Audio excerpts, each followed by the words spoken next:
इस कार्यक्रम के प्रसारण पुण्यार्जक हैं श्री राजेंद्र प्रसाद जैन, श्रीमती ममता जैन, श्री प्रशांत जैन, श्रीमती दिव्या जैन, पारस जैन, श्री भरत जैन, श्रीमती सौम्या जैन एवं समस्त परिवार मुंबई। अभेद में भेद की परिकल्पना आप समझ रहे हैं। सिद्धांत की ओर ध्यान जाना चाहिए। अभेद में अखंडता का बोध होता है और भेद में खंड का ज्ञान होता है। आकाश अपने काल द्रव्य अमूर्त है और उसमें अभेद की ओर दृष्टि रखते हैं तो अखंडता का बोध होता है। गुरुदेव ने प्रसंग रखा था, उसको मैं यहाँ पर प्रसंग बना रहा हूँ कि जो भी शुद्ध अवस्था को प्राप्त हुए हैं वो काल की दृष्टि से देखेंगे तो मध्य में ही सिद्धत्व की उपलब्धि हुई है। क्योंकि जिन्होंने सिद्धत्व को उपलब्ध किया है उनके सिद्धत्व की उपलब्धि के पूर्व में अनंत शुद्ध परमेष्टि हो चुके हैं और उनके पश्चात भी अनंत और होंगे, इसलिए सब बीच में ही हैं। और आप तिथि गिन रहे हैं, तारीख गिन रहे हैं, वर्ष गिन रहे हैं, ये क्या है? ये निश्चय काल है क्या व्यवहार काल? हाँ, पंडित जी बोल पाएंगे, बाकी सब कोई, क्योंकि उनका विषय नहीं है वो। हाँ, व्यवहार काल में ही ये सारे कल्पनाएं या विकल्प उत्पन्न होते रहते हैं। मुझे दीक्षित होकर के इतने वर्ष हुए हैं, जबकि 2-4 दिन भी नहीं हुए। एक प्रसंग रखा था, उसको विस्मृत किया आपने। क्या रखा था, ध्यान है? आचार्य ज्ञान सागर जी महाराज प्रतिक्रमण करके बाहर बैठे थे और किसी विद्वान ने या किसी सज्जन ने जिज्ञासा रखी थी कि महाराज आपको दीक्षित होकर के कितने वर्ष हुए? तो उन्होंने उत्तर किया था, क्या दिया था? अभी अभी दीक्षित होकर के आया हूँ। इस उदाहरण को विस्मृत कर लिया। तो भूलना तो स्वभाव है ना आत्मा का, आप भूलते जाओ और हम स्मरण दिलाते रहें, ऐसा नहीं होता। कि वस्तुतः अतीत और अनागत की ओर दृष्टि जाती है तो वर्तमान ओझल हो जाता, ये हमेशा ध्यान में रखना चाहिए। संवेदन जो होता है वह अतीत अनागत का नहीं होता, वर्तमान का ही संवेदन होता है। मान लो आज किसी को निर्वाण का लाभ हुआ और उसके पश्चात अनंत काल व्यतीत होने के उपरांत किसी को निर्वाण का लाभ हुआ, तो अनंत काल की अपेक्षा से उनकी सीनियरिटी नहीं मानी जाएगी, जूनियरिटी मानी जाएगी। अतीत की अपेक्षा से नहीं मानी जाएगी। आज जो निर्वाण को प्राप्त हुए हैं उनकी तुलना में अनंत काल व्यतीत होने के उपरांत उनको मुक्ति मिली है, तो वो कौन माने जाएंगे? हाँ, सब समान। किंतु वहां पर काल की विवक्षा क्यों नहीं करते? ये वृषभनाथ योग के आदि में और योग के अंत में महावीर, पुनः आदि और अंत आ गया। ये व्यवहार में यही आपको विकल्प में डालने वाला विषय माना जाता है। अखंड की ओर ध्यान देना चाहिए। अनंत शुद्ध हो चुके हैं और होंगे। हाँ, और दूसरी बात यह है वर्तमान का ही संवेदन होता है। महावीर भगवान को जो सुख मिला जिस समय, और वृषभनाथ भगवान को जिस समय अनंत सुख का अनुभव हुआ, उन दोनों में तुलना की दृष्टि से अंतर है क्या? क्यों क्यों नहीं अंतर? बोलो, क्यों अंतर नहीं है? एक है। इसलिए विजाति की ओर क्यों दृष्टि रखती हो? सजातीयता की ओर दृष्टि रखो तो दोनों में इक्वलिटी देखने को मिलती है, समानता देखने को मिलती है। क्योंकि अनंत सुख का अनुभव एक क्षण में, एक समय में कर रहे हैं, और अनंतर समय में जो उनको सुख का संवेदन होगा वह नवीन होगा, किंतु जाति के अपेक्षा से समानता। संवेदन में कोई कम बेशी नहीं, न्यूनाधिकता नहीं। यदि न्यूनाधिक मानेंगे तो उसको रोकने वाला कौन सा कर्म है? सारे सारे कर्म क्षय को प्राप्त हो चुके हैं। तो ऐसी स्थिति में आनंद में अथवा सुख में कोई भी अंतर देखने को नहीं मिलता। इसलिए गुरुदेव का ये कहना था कि जो हमसे, अपने से जो बड़े हैं उस ओर ध्यान देने की आवश्यकता है। तो अपने आप ही महसूस करेंगे अभी अभी हम बहुत बौने हैं। गुरुदेव के सामने हम अपने आप को रखेंगे तो रख ही नहीं पाएंगे उनके सामने। क्या है बताओ? तराजू में तोला जा सकता है क्या? नहीं तोला जा सकता। सुनो, आप समझो बात को, क्योंकि अभी आप श्रोता है, वक्ता नहीं, ये ध्यान रखो। अभी तो हम वक्ता है, जब हम श्रोता बनेंगे तब सुना देना। यही तो समस्या है। दोनों को अतुलनीय कह नहीं सकते। भूल हो गई आपकी, भूल सुधार।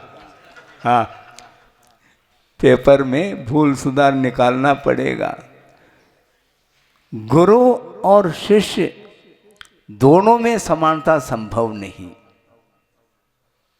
हम अपने आप को गुरु नहीं मानना चाहते और है भी नहीं, क्योंकि हमारे गुरु तो वो हैं जिन्होंने हमें प्रकाश दिया। उनके प्रकाश में हमारा जीवन प्रारंभ हुआ है। और हम तुलना करेंगे, दोनों अतुलनीय करेंगे, हम तो नहीं कह सकते। आपका विषय अलग है, हम तो संभव ही नहीं। हाँ, क्योंकि वो हमारे लिए आराध्य हैं। हाँ, वो आराध्य हैं, और जितने भी हुए हैं वो सब हमारे लिए आराध्य हैं, और हम आराधक हैं। ये ध्यान रखो। आप भी गुरु की आराधना करते हैं तो मैं भी गुरु की आराधक हूँ, आराधना करता हूँ। इसलिए आराधना की दृष्टि से इक्वलिटी। बिल्कुल आपको शांति से सुनना पड़ेगा, क्योंकि श्रोता हैं आप। सो नहीं, सोता नहीं, श्रोता। हाँ, हाँ। जो आराधक होता है वो हमेशा उसकी दृष्टि ऊपर वालों की ओर ही रहती है, और रहना चाहिए। पक्की बात है। हाँ, आप भी किसी भी कक्षा से बड़े हैं। कैसे बड़े हैं महाराज? अपने पुत्र की अपेक्षा बड़े हैं क्या? नहीं, नहीं है। अपनी पुत्र के अपेक्षा, क्योंकि आपको पिता तब कहा जाएगा जब पुत्र की विवक्षा की जाएगी। पुत्र के सामने आप पिता हैं, और आप स्वयं पुत्र हैं अपने पिता की अपेक्षा। यही तो अनेकांत है, यही अनेकांत है। बल्कि गुरुदेव ने बहुत अच्छा प्रसंग दिया था, छोटे बड़े की परिकल्पना मत करो। तो महाराज व्यवहार कैसा चलेगा? ऐसे ही व्यवहार चलता है। बल्कि उनका ये कहना था, जिस दिन नाती का जन्म हुआ है उसी दिन दादाजी का जन्म हुआ, क्योंकि नाती के जन्म होने के पूर्व में वो दादाजी नहीं कहला सकते। दादाजी है क्या, नाती की अपेक्षा से है। तो नाती का जन्मदिन और दादाजी का जन्मदिन एक है, उन्होंने कहा था। यही तो विवक्षा है आचार्यों की, हम बड़े और ये छोटे कहते जाओ तुम। ये व्यवहार कैसा चलता है। इसी प्रकार पत्नी और पति दोनों एक ही समय पर उत्पन्न हुए हैं। जब तक विवाह संबंध नहीं होगा तब तक परस्पर में पति पत्नी का व्यवहार नहीं हो सकता। इसके उपरांत भी पति अपने आप को बड़ा मानता है और वह पत्नी को छोटा मान रहा है, ये गलत व्यवहार है। लेकिन फिर भी वह चल रहा है। चलती का नाम गाड़ी है, चल रही फिर भी उसको गाड़ी बोल रहे हैं। अब गड़ी हुई है क्या, गाड़ी क्यों बोलते हैं। ऐसा ही चलता है महाराज संसार में। व्यवहार चलाओ संसार में। क्या है ये, वस्तुतः देखा जाए काल की ओर, निश्चय काल की ओर दृष्टि रखते हैं। न किसी की आदि है न किसी का अंत है। अनादि अनिदन यह वस्तु का परिणमन चल रहा है। आप कब से हैं, जब से हम हैं तब से आप हैं। हाँ, द्रव्य वस्तु का उत्पाद नहीं हो सकता, न वस्तु का व्यय हो सकता है। पर्याय की विवक्षा में उत्पाद व्यय ये चलता रहता है। इसलिए कोई भी न बड़ा है न छोटा है। ये सब कंपैरिजन एक दूसरे की तुलना की अपेक्षा से। और अतुलनीय क्या है, वह द्रव्य व्यवस्था अतुलनीय है, उसके साथ तुलना नहीं किया जा सकती। व्यवहार में तुलना तो करनी पड़ेगा। इसलिए गुरुदेव का कहना है व्यवहार से ऊपर उठने का प्रयास करो, नहीं है तो व्यवहार उलझा सकता है तुम्हें। व्यवहार करते हुए भी समीचीन व्यवहार में अपने को रहना है, बल्कि व्यवहार से ऊपर उठने का ही पुरुषार्थ करना है। नहीं है तो ये सारे विकल्प बने रहेंगे। सत विकल्प भी ध्यान की विवक्षा में बाधक सिद्ध होते हैं। इसलिए साधक की दृष्टि हमेशा साधना की ओर होनी चाहिए। अपने से जो ऊपर पहुंच चुके हैं उस ओर दृष्टि रखेंगे तो हम अभी भी धरती पर ही विचरण कर रहे हैं। आप प्रशंसा करते रहो, हैं, आप बार बार रिपीट करते रहो और हम डिलीट करते रहेंगे। बस इसमें क्या है। स्लेट आपने देखा है, स्लेट पर लिखते हैं और यूं कर दिया तो डिलीट हो जाती, खत्म। आप करो, स्तुति करो, कुछ भी करो, किंतु मैं यदि अपने आप में रहूँगा तो उस स्तुति का प्रभाव मेरे ऊपर नहीं पड़ सकता। लेकिन साधना यदि तगड़ी होगी तभी वह प्रभावित नहीं होगा, नहीं तो बहुत रिस्क है। हाँ, दाता की उन्नति हो सकती है। दाता तो साथ से पुण्य का संचय कर सकता है पात्र की पूजा करके, किंतु पात्र की दृष्टि यदि मान लो उस पूजा की ओर जाती है तो उसका पतन होगा। हाइको दे दें, हाँ, वही हाइको अभी 4 दिन पहले आप ही लोगों ने सुनाया। गुरुदेव क्या लिखते हैं देखो, तपस्या नहीं,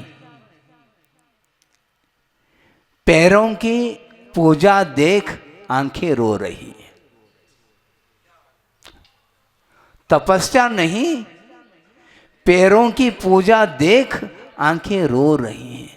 मेरी पूजा हो रही, तपस्या तो मेरी है ही नहीं और पैरों की पूजा कर रहा है। उससे यदि मैं प्रभावित हो जाऊं तो निश्चित रूप से पतन है, वहाँ पर बहुत रिस्क है बंधुओं। हाँ, आप तो भाव विभोर होकर के भक्ति कर रहे हैं, और उस भक्ति से मैं यदि प्रसन्न हो जाऊं तो मुझे भगवत पद की उपलब्धि संभव नहीं, त्रिकाल असंभव है। क्योंकि न पूजयार्थ त्वयीत रागी ननिंद या नाथ विवांत वैरे, ऐसा कहा।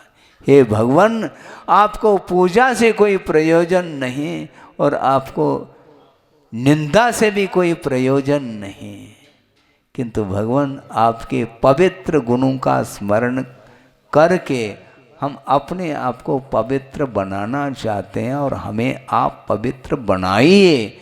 इस प्रकार स्वयं आचार्य समंतभद्र स्वामी कह रहे हैं।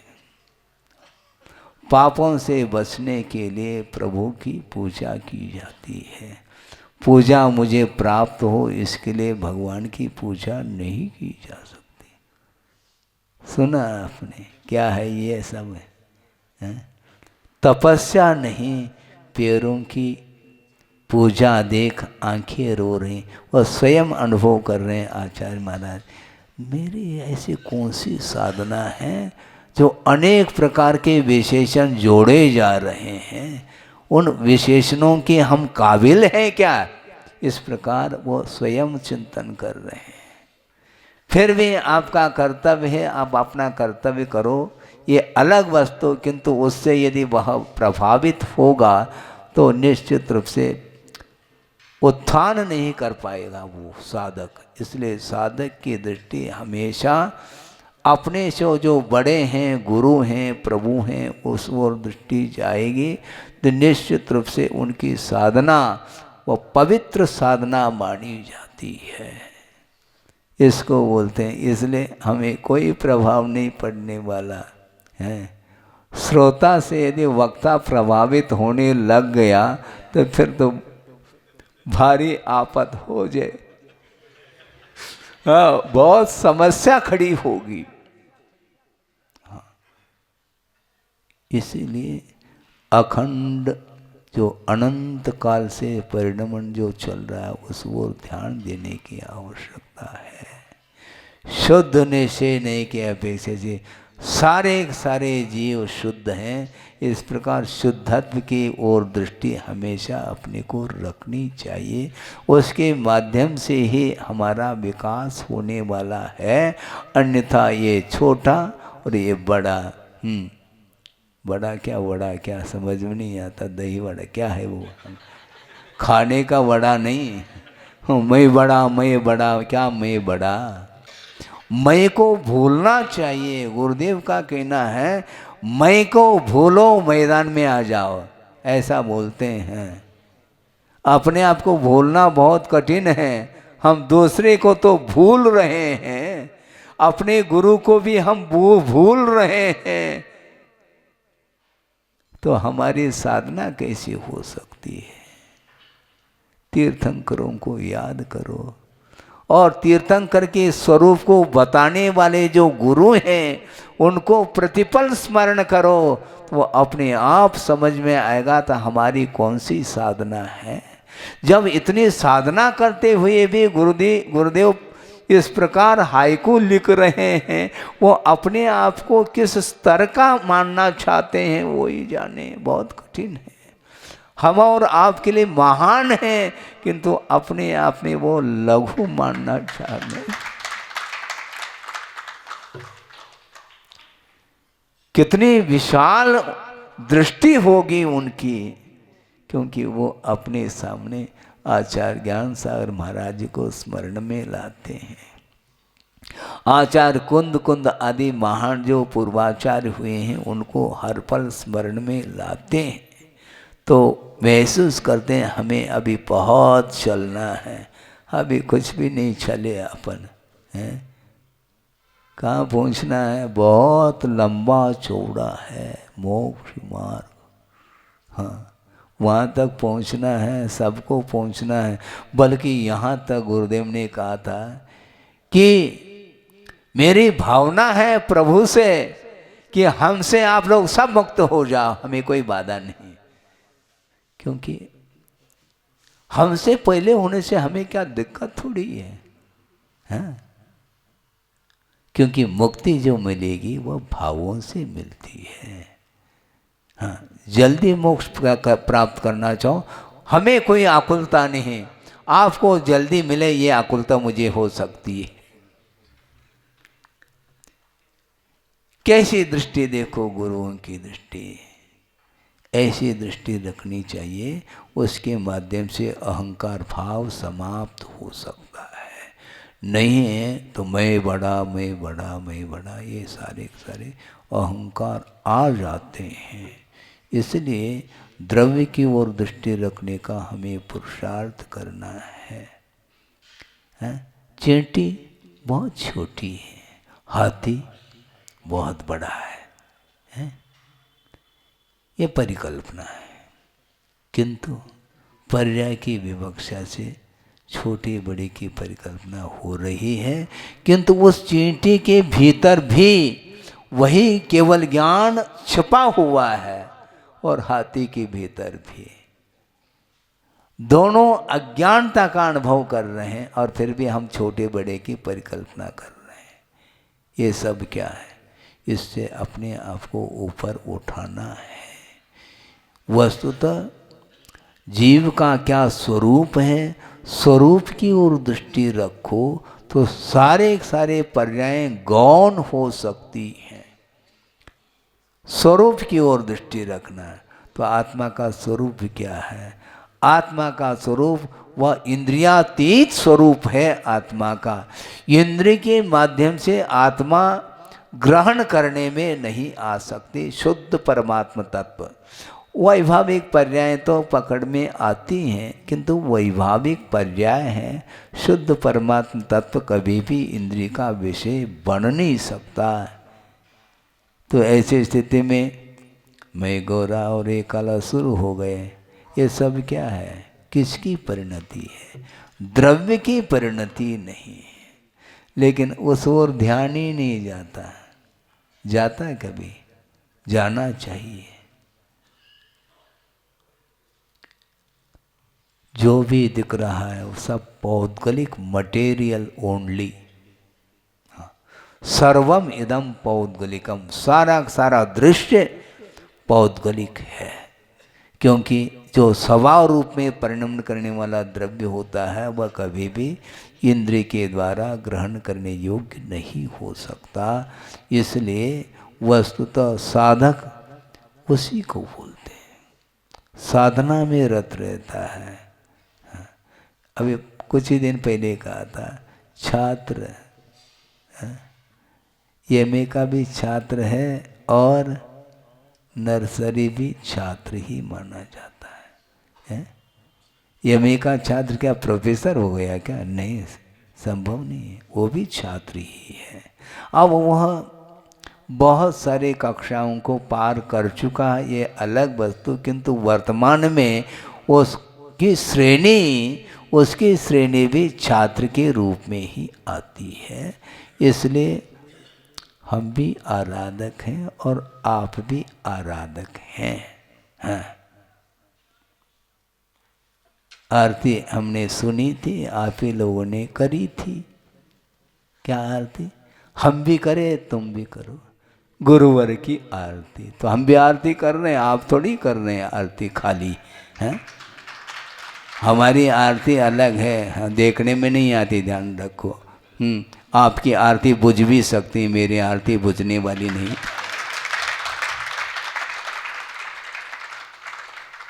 घी डालने की आवश्यकता पड़ रही और हम भी आरती कर रहे हैं प्रभु की और गुरु की, और वह आरती कभी बुझ नहीं सकती, वह रत्न दीपक माना जाता है, ध्यान रखो। हैं? रत्नमयी जो दीपक है वह कभी भी बुझ नहीं सकता। इसलिए ज्ञान के माध्यम से हम प्रभु और गुरु अथवा पंच परमेष्टि की आरती अर्थात भक्ति करते हैं। और भक्ति में डूबा हुआ जो साधक होता है वह कभी भी उसके अंदर छोटे बड़े की परिकल्पना नहीं आ सकती है, क्योंकि सबसे जो ऊपर पहुंचा है वहाँ तक हमें भी यात्रा करनी है। हम यात्री हैं, हम पद यात्री हैं, कर पात्री हैं। किसी ने कहा था कि महाराज पात्र का हाथ नीचे है और दाता का हाथ ऊपर है, लेकिन गुरुदेव ने क्या कहा था मालूम है? कपता किसका हाथ? पात्र का नहीं, दाता का ही हाथ कपता है। इसका तो वो ही छोटा। पात्र का हाथ नीचे जरूर है और दाता का हाथ जरूर ऊपर है, किंतु देते समय वह कपकपी छूट रही है। इससे स्पष्ट है कि उसकी कितनी औकात है। घबराता है ऐसा न हो कि मेरे द्वारा कहीं अंतराय न हो जाए, ये भाव उसके अंदर रहता है। हाँ। तो गुरुदेव का चिंतन देखो, वो भी चिंतन देते और अपन भी चिंतन कर रहे हैं। बहुत कितनी गहराई है उनके चिंतन में, तो इसी को बोलते हैं। इसके उपरांत भी समय समय पर, क्योंकि वक्ता की विवक्षा श्रोता की नहीं, और समय समय पर वह बदल सकते हैं।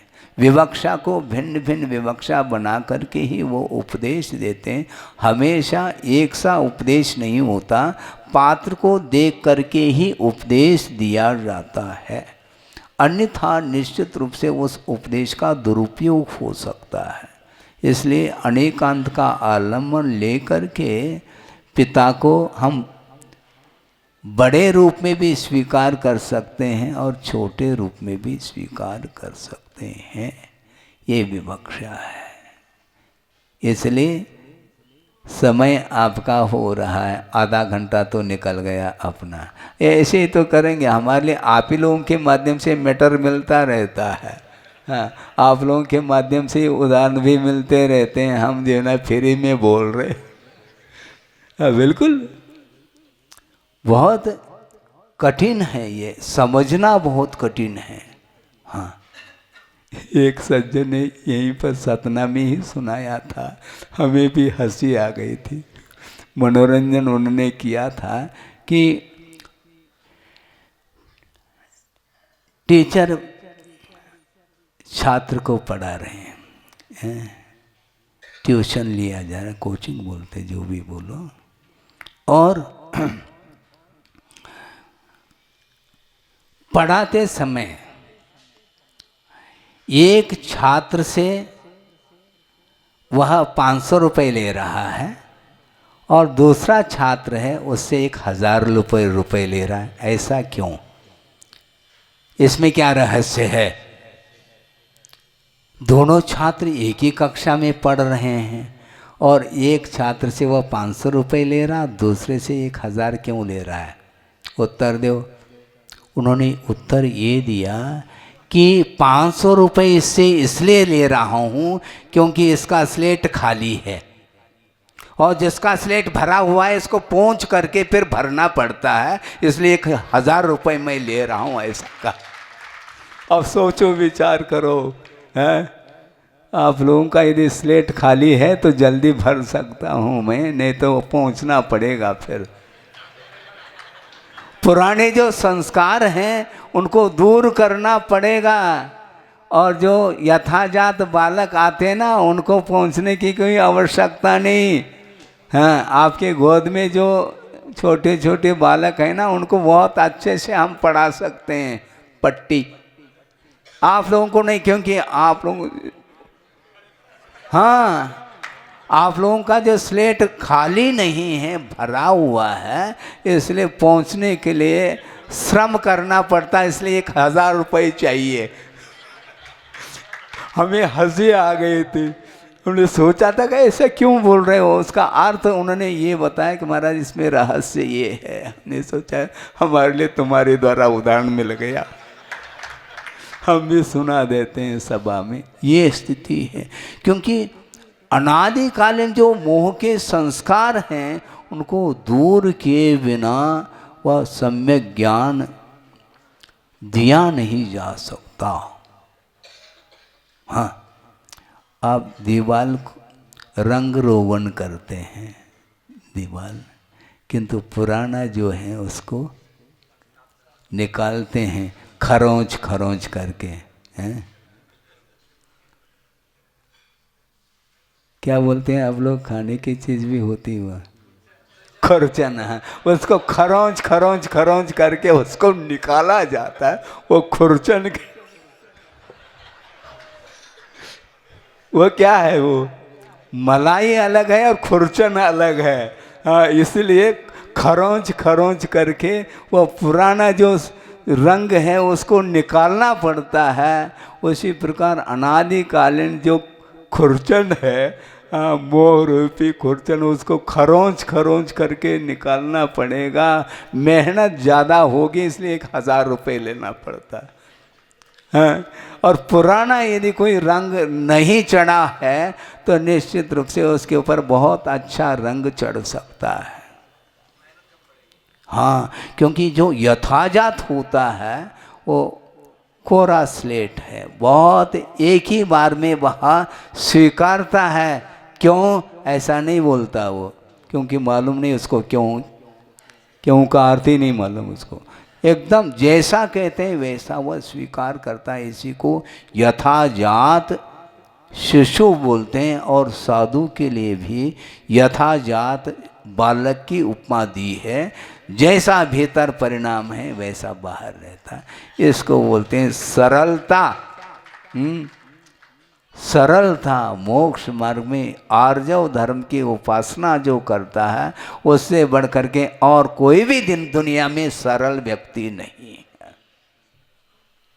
हाँ, आर्जव धर्म की उपासना करो, और कल से अष्टानिका प्रारंभ हुई, एक दिन निकल गया और आज दूसरा दिन है, ऐसे 8 दिन निकल जाएंगे आपके।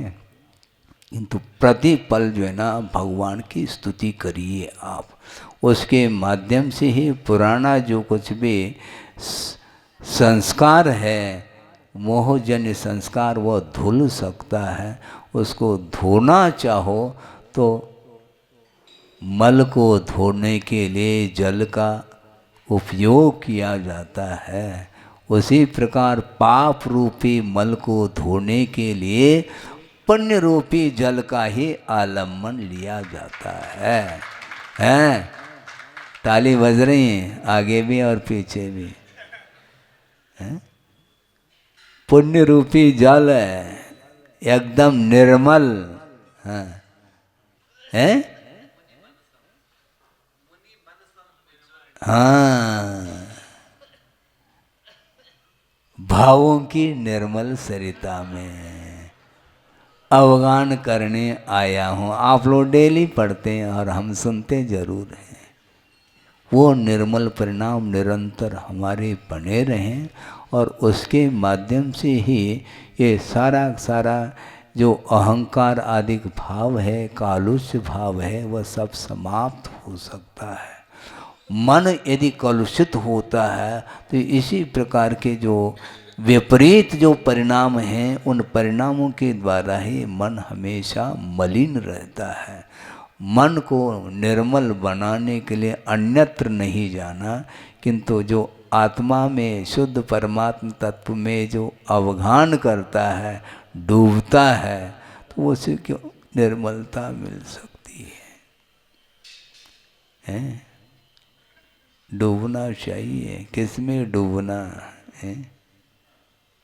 बहुत कठिन होता है महाराज। आपको क्या अनुभव है? हाँ, मुझे तो अनुभव है ही नहीं।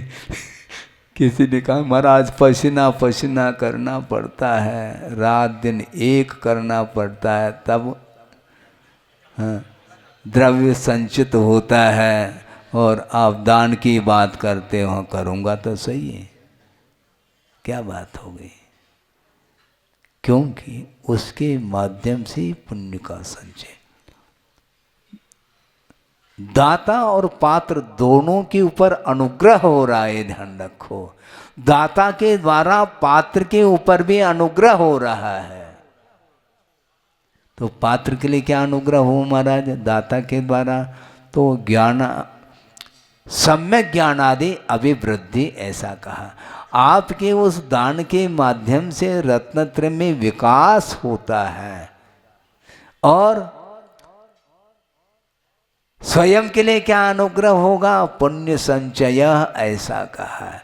आप पुण्य का संचय करना चाहो तो पात्र को ढूंढो आप, अच्छे अच्छे पात्र, न अच्छे नहीं भी मिले किंतु मध्यम पात्र भी मिले तो भी उतना ही भाव रखना चाहिए। हाँ, एक बार कहा था, समाप्त कर रहा हूँ, कि महाराज हमारे यहाँ एक भी मुनि महाराज का आहार नहीं हुआ। अच्छा, किसका? क्षुल्लक जी का हो गया। तो क्षुल्लक पात्र नहीं है वो, क्षुल्लक का अर्थ छोटा होता है, पुनः परिकल्पना होने लगी। क्षुल्लक जी का ही हुआ महाराज। अच्छा, फिर बाद में मुनि महाराज का हुआ, लेकिन बड़े महाराज का नहीं हुआ महाराज। ये और ये सिरदर्द है, बहुत बड़ा सिरदर्द माना जाता है। अब क्या कहा जाए, ये हमेशा ये रट जो है ना, मुनि महाराज को जब तक नहीं पड़ गया तब तो हमारे यहाँ क्षुल्लक जी आ रहे हैं, क्षुल्लक जी आ रहे हैं, ऐलक जी आ रहे हैं। उसके बाद मुनि महाराज आ गए तो पुनः उसमें बड़े और छोटे चालू हो गया है। क्या कहा जाए उसके लिए? इसलिए तीर्थंकर भी दाता को सबको संतुष्ट नहीं कर सकते। केवल ज्ञान होने के पूर्व में तीर्थंकर आपके आंगन में आते हैं, किंतु एक दिन में एक ही दाता को संतुष्ट कर पाएंगे, अन्य दाताएं देखते रह जाएंगे। अब क्या करेंगे? हैं? कौन संतुष्ट करेंगे? संभव नहीं। किंतु आचार्य कहते हैं संतुष्ट करने के कई प्रकार के तरीके हैं। अपने आप को संतुष्ट करने के लिए कृत भी है, कारित भी है और अनुमोदन भी है। उसके माध्यम से उतना ही पुण्य का संचय किया जा सकता है। पुण्य संचय करने की ये कला है। हाँ, यदि आपके पास है तो आप करिए, कोई बाधा नहीं है, किंतु कोई भी धर्म से वंचित नहीं हो सकता। इस कार्यक्रम के प्रसारण पुण्यार्चक थे श्री राजेंद्र प्रसाद जैन, श्रीमती ममता जैन, श्री प्रशांत जैन, श्रीमती दिव्या जैन, पारस जैन, श्री भरत जैन, श्रीमती सौम्या जैन एवं समस्त परिवार, मुंबई।